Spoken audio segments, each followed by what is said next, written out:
is the engine.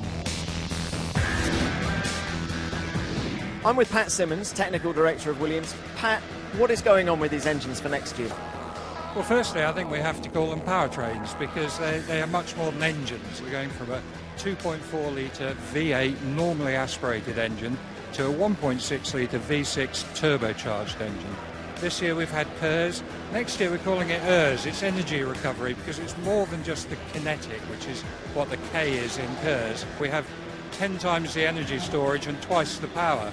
So 160 horsepower of electric power that we can add to our engine, and we can do it for around 33 seconds. As if that wasn't bad enough, the rule makers have chucked in a whole bunch of aerodynamic changes as well. Sam Michael, Sporting Director of McLaren, what's changing? Well, the first thing you'll know, Tom, is at the front of the car, the front wing is going to be 75mm narrower per side. That'll change the airflow around the front of the car, but as you go down the car, it has a massive effect on the diffuser and everything behind it. So that, combined with the lower chassis at the front, is the first change that the air sees. So let's move on to the nose. Obviously now you have a certain chassis height, which is dictated by regulation, 625mm.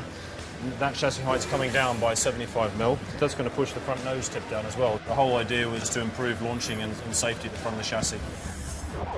A lot has been said about the changes to the exhausts. I suppose it's a huge relief for the teams that co-anda is no longer a problem. Well, it's going to be gone completely because the exhaust exit's right there at the moment and that blows air down into the tyre spat area.